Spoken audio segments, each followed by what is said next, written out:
안녕하세요. 이번 시간에는 임대인이 실거주를 이유로 임대차 계약 갱신을 거부하였는데 실제로는 다른 사람에게 다시 임대를 준 경우 기존 임차인이 임대인을 상대로 손해배상을 청구하게 한 요건은 무엇인지, 그리고 구체적으로 얼마의 손해를 입은 것으로 볼 수 있는지를 알아보겠습니다. 우선 손해배상 청구를 하기 위한 요건을 살펴보죠. 계약갱신 거절로 인한 손해배상을 청구하기 위한 요건입니다. 주택임대차법 제6조의 3, 제5항, 제1항, 제8호에 규정되어 있는데요. 우선 임차인이 주택임대차법이 정한 기간, 즉 임대차 기간 만료 전 6개월에서 2개월 사이에 임대인에게 계약갱신 요구를 해야 됩니다. 두 번째로 임대인은 위 기간 내에 자신의 직계 존속하고 비속을 포함하죠. 자신이 목적주택에 실제 거주한다는 사유로 임차인의 갱신 요구를 거절할 것을 요구합니다. 세 번째로 임차인의 갱신 요구가 거절되지 아니하였더라면 갱신되었을 기간이 만료되기 전에 임대인이 정당한 사유 없이 제3자에게 목적주택을 임대할 것이 세 번째 요건입니다. 통상 주택임대차 계약이 갱신이 되면 2년 갱신이 되죠. 그렇기 때문에 계약 기간 만료 이후에 2년의 기간 동안 그 이내에 임대인이 제3자에게 목적주택을 임대할 것, 그것을 요건으로 한다는 거죠. 그럼 구체적인 사례로 어떻게 손해배상액이 산정되는지를 알아보겠습니다.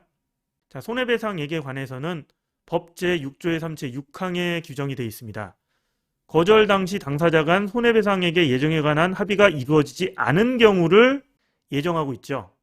아래 세 가지 경우 중 큰 금액으로 한다. 대부분의 경우에는 그 2호의 경우가 크게 산정이 됩니다. 첫 번째, 갱신 거절 당시 환산 월차임 3개월분, 그러니까 기존 임대차 계약에 환산 월차임을 산정을 해서 곱하기 3을 하는 거죠.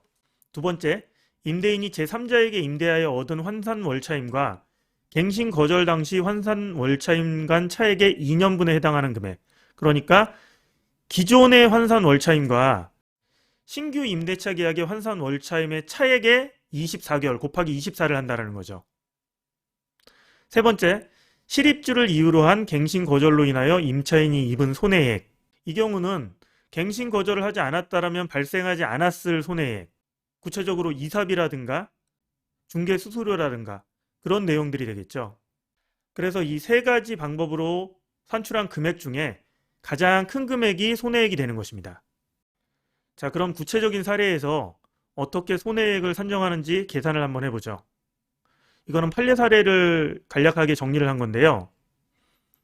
기존 임대차 계약은 보증금 1억 원에 월차임 140만 원이었습니다. 그런데 임대인이 실입주하겠다고 해놓고 제3자와 임대차 계약을 새로 체결을 했어요.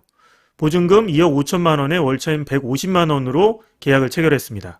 그럼 갱신 거절 당시 원고의 환산 월차임을 먼저 계산을 해보면 보증금 1억 원에 연 2.5%, 그러면 이 연 2.5%는 어떻게 산출되었느냐? 계약갱신 거절 당시 한국은행의 기준금리 연 0.5%에다가 주택임대차법 시행령 제9조 제2항에 따른 연 2%, 이 두 개를 더해서 2.5%가 나온 겁니다. 그 금액을 12개월로 나눈 후에 기존의 월차임을 더하면 환산 월차임이 산정되는 것입니다. 신규 임대차 계약 환산 월차임도 동일한 방법으로 산출이 되는데요. 보증금 2억 5천만 원에 연 2.5% 나누기 12개월 더하기 월차임 150만 원을 했더니 환산 월차임이 202만 833원이 나왔습니다.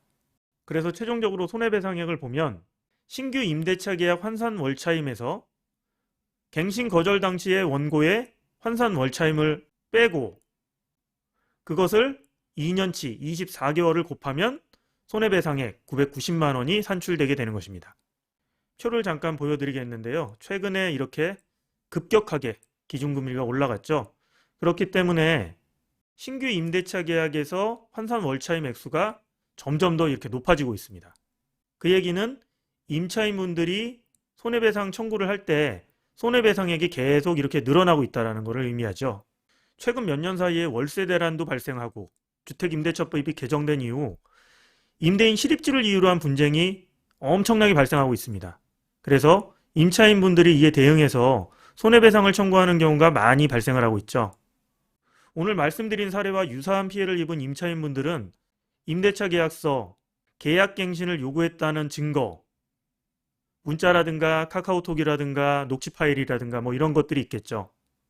이러한 관련 자료들을 가지고 상담을 받아보시면 권리구조에 큰 도움이 될 것으로 생각됩니다. 감사합니다.